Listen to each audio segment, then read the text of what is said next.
Okay. Man, the light's kind of funny. My face is kind of, okay.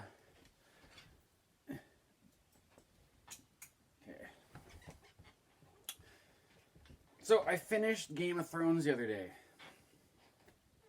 And now that I've watched the whole series, the whole original series, I know the ending is. I'm going to be able to make videos with all that in mind. And, so anybody who's watching this will probably include spoilers for Game of Thrones. And I guess since this is going on my astrology channel, I'll mention that it's New Year's Eve tonight, and it's December the 31st, 2022. And we have a Venus Pluto conjunction perfecting for New Year's. And so, with that in mind, I kind of feel like if I'm making an astrology video and I'm talking about Game of Thrones, I did a video a while back where I was talking about the Venus Pluto conjunction with Game of Thrones, but I was kind of leaving everything sort of vague. And I was considering that one of the things I could do is go through Game of Thrones and talk about all the different times like the Venus Pluto archetype is there, but I kind of feel like it's a bit redundant still. But that one of the things that I was trying to get at when I was making these videos and I was talking about the navigating boundaries in a way, in the sense of I brought up Guy Deleuze and his idea of a limit displacement, that there could be, if you look at, if you talk about like politics in terms of, where you fall on the political map with left wing, right wing, liberal, conservative, progressive, whatever, but you could also talk about interpersonal politics, like there's sort of a politics in relationships or a politics in families and that kind of thing, and that there's a certain, when you have the Venus Pluto archetype, that kind of comes up because Venus is like the negotiator, the mediator, the one who makes agreements, the one who makes treaties, the one who wants to make everything harmonious. But then Venus conjunct Pluto there's a kind of a power dynamic, or there's some sort of it could be like manipulative, or it could be and you can see all those kinds of themes in like Game of Thrones. For example, there's like the character like Peter Baelish, who for one thing he's a brothel owner, and that is a very Venus Pluto kind of job to have. But not only is he doing that kind of stuff, but he's also kind of weaving all these kind of things behind the scenes, where he's like setting up sort of setting off rivalries between each other people, or like telling lies, telling one person one thing, telling the other person another thing, and it's very kind of like shady and manipulative, and that's part of the Pluto archetype. You could also see it in somebody like Cersei Lannister really strongly. I mean, the whole thing where she puts the son in power, who's an illegitimate heir to the throne because he's not the actual king's heir. He's the illegitimate incest child of Jaime and Cersei. And so there's the idea of there's the taboo, but the taboo is also involved in a power play for the crown. And so you've got Cersei as this kind of corrupt queen who even goes through an atonement, right? She goes through an atonement, but then there's something in her that's very stubborn and resistant, and even though she goes through all the motions of atonement and the ritual or whatever, she comes out the other side and blows up the church, basically, and then comes back as the kind of like satanic queen who like absolutely cannot atone for her sins and is just going to cause destruction and send King's Landing into this big kind of apocalyptic climax at the end of the series. And so there's something about that, which is the absolute kind of, there's Pluto, that's the transformation, and Pluto, that is this fixed, almost like psychotic, I don't want to use the word psychotic, but there's something about in like psychopathic, more like the idea of like these kind of people who are absolutely bent in a certain way and there's no redeeming them, and that if they're in a position of power, they'll take the world down with them, kind of thing, because they're messed up. Like that's kind of like the Pluto archetype. And what's great, what I was trying to say with the first Venus Pluto video I did with George R. R. Martin, is that he has that Venus and Pluto conjunct in Leo. And you look at the Leo archetype with royalty, the lion, the king, and stuff like that, and the feminine and the power and Leo, and you put that all together, and you see him writing Circe as an archetype, as like Circe and her as a kind of matriarchal source of power in the Lannister family throughout the whole series. She's in there in this power position. And so that the Venus, Pluto, Leo in George R. R. Martin's natal chart squares a Mars and Scorpio, and then so you get all that stuff in the series. So I don't know. I'm not sure exactly what my intention for this video is. I'm starting to get now into some of the more specific Game of Thrones Venus Pluto stuff. I might as well just do that because this is with the Venus Pluto conjunction today. That archetype's strong, so I might as well talk about that. The fixed stuff I was talking about with Circe, you also see it in Arya Stark.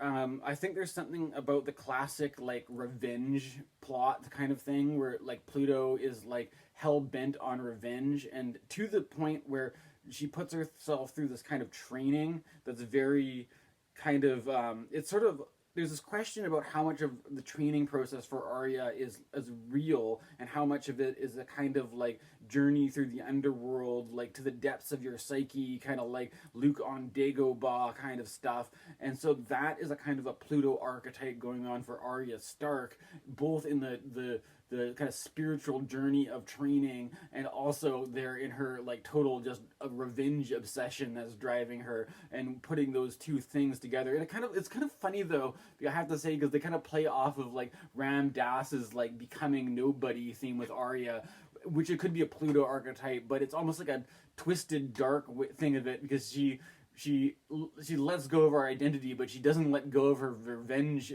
plot. It's like to let go of everything but her desire for revenge to make that happen kind of thing. So it's a kind of a twisted, dark kind of devotion that Arya Stark has, like the mystical revenge path. And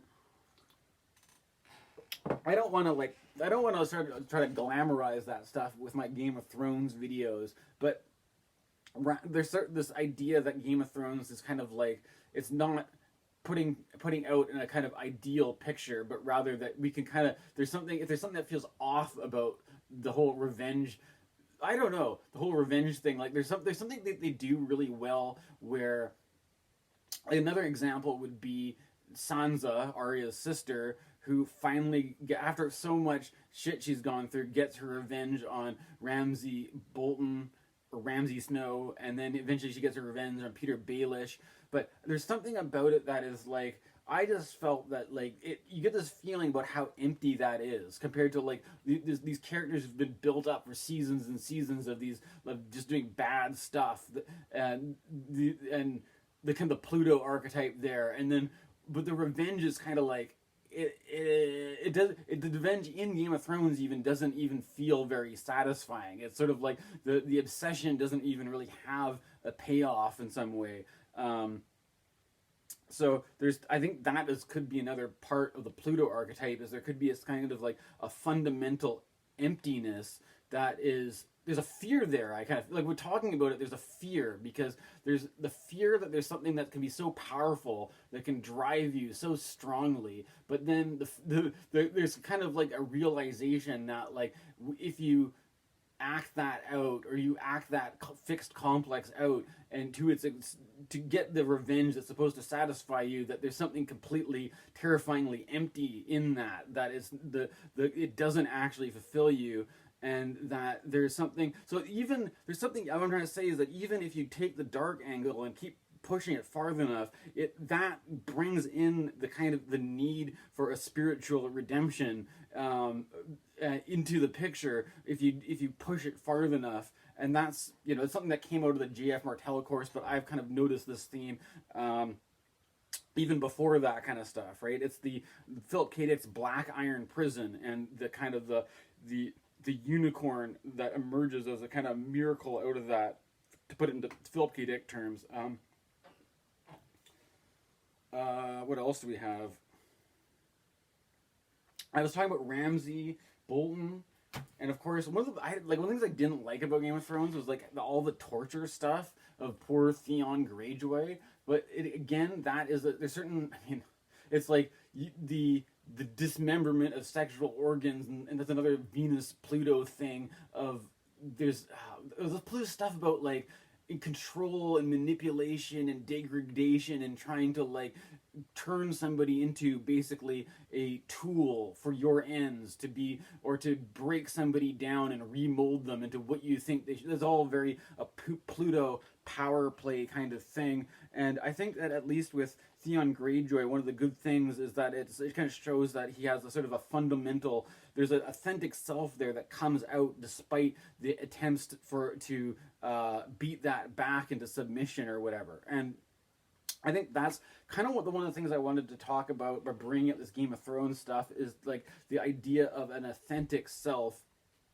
That as an astrologer, I feel like the goal of doing natal charts and looking at your astrology is to sort of get a sense of what this authentic self is, and that in life there will be all sorts of conditioning that can either support that authentic self or challenge that authentic self in different ways. But I've had conversations with people. Some people don't believe that such a thing as an authentic self in this sense exists, but I basically take the position against that, to say that there is.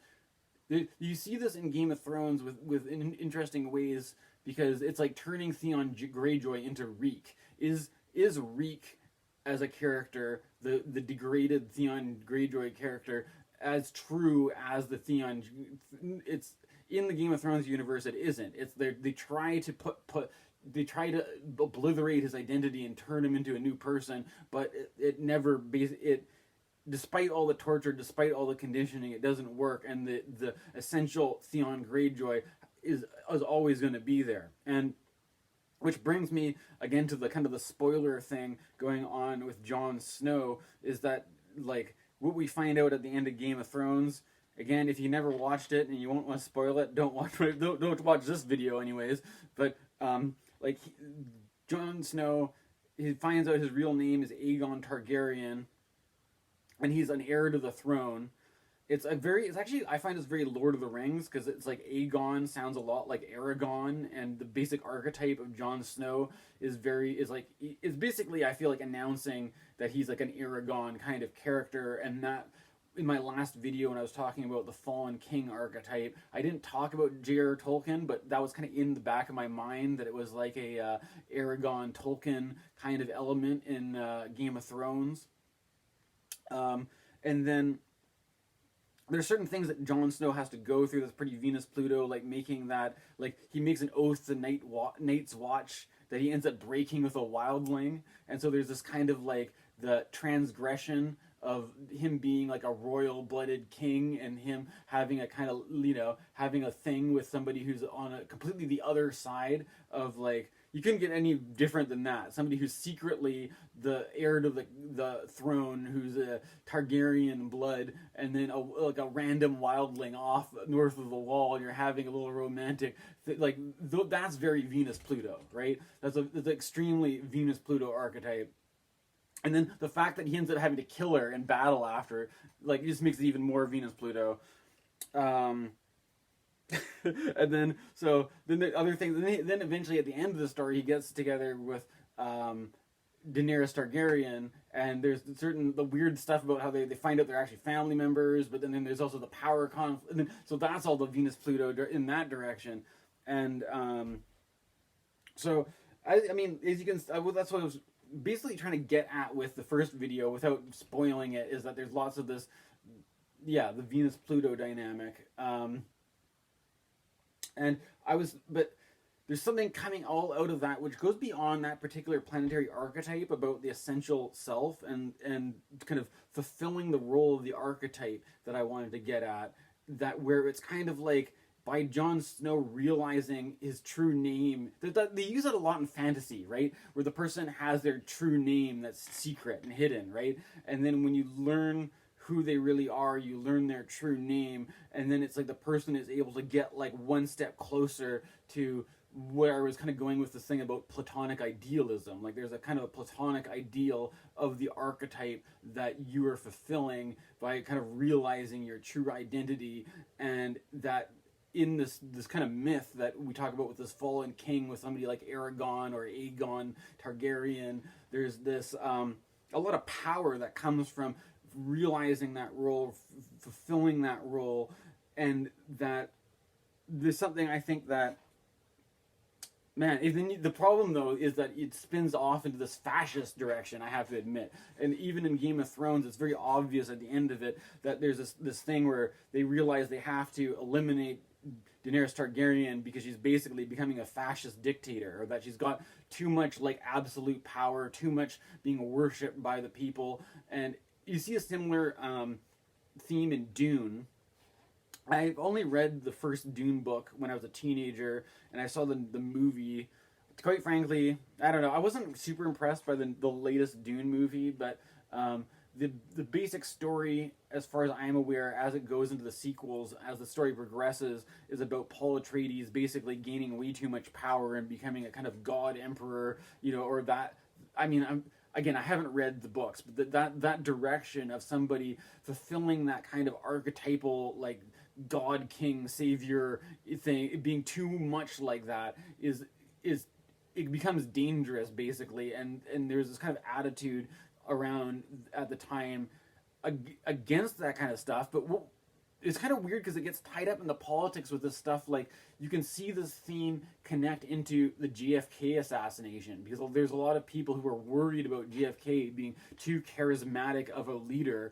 And when you start to get into, like, another side of Pluto, the conspiracy theory stuff, is that there's basically the occult secrets and all this kind of stuff of, that goes, like, the ring of power that gives you all this power and stuff like this, versus, like, the conspiracy of being afraid of any one individual getting too powerful, and that, like, kind of like almost like Daenerys Targaryen being like a JFK figure in a way, in some, in a funny way, that there's any leader that seems like they're too good of a leader, that are too realizing their archetypal potential, they're for some reason there's this imperative to assassinate them, that we can't let anybody be too powerful. And what we end up with is a whole bunch of politicians that nobody cares about, or we have politics where it's impossible to get even like half of the country out to vote. Like, people don't care, completely either people are completely apathetic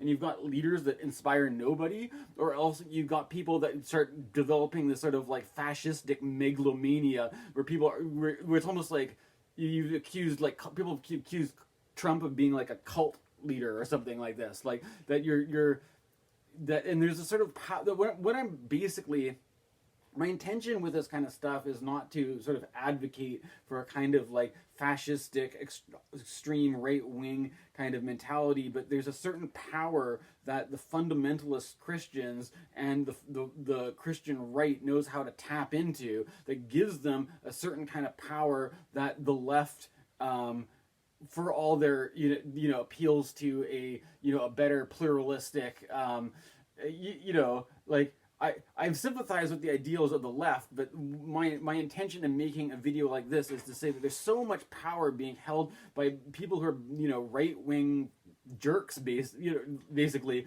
power. There's this thing with this guy Andrew Tate in the news. Apparently, I don't know. I maybe shouldn't say too much about that, but the stuff about being a misogynistic, being tough, manly, like that's like that, or whatever. Their idea that being like that gives you the power to like fulfill your true self as a man, because that's the truth of what you. I don't know, to some extent that might be true, but you're only going to go so far with that. But there's this other stuff about the fundamentalist Christian thing, which can turn somebody like Trump into a kind of a cult leader figure that is like that. That's the stuff that is there with Hitler, and that's the kind of stuff that Game of Thrones touches on with Jon Snow and Daenerys Targaryen. And there's something about, like, if the other part of politics wants to have a chance, they're gonna have to, like, or I don't know, I'm suggesting kind of like reclaiming a bit of that for a different political position, because like all I'm trying to say with the Game of Thrones stuff is that like you could be like fulfilling the archetype of being like a Julius Caesar or something like that, sure, or whatever, like an emperor or something. But you could also be a pirate captain. You know what I mean? Like you could be somebody who like was sailing the Imperial fleet, and you mutiny, steal a bunch of ships, and do your own thing. And that it's like, and that could be fulfilling your archetype as much as it is to just fall in line with this like with a kind of like dogmatic conservative, you know, or people try to romanticize Trump and make him into his own pirate captain or maverick or something. But you know, there's something I'm trying to say is there's a kind of a wildness there that you're never going to be the perfect king, and so you're always going to be a bit of a maverick. And it's not even that special. What, you know, everybody is a bit like this. You know, everybody's got a bit of that stuff. It's just you've got certain leaders that have found a way to really capitalize on it and turn it into a cult of personality. And it's like that is basically what I'm trying to talk about with the Venus Pluto dynamic going on right now. And you know, then the certain thing, you have these high profile people like Greta Thunberg and these controversies in the news and stuff like that. Like, I don't know. This is at least a shorter video.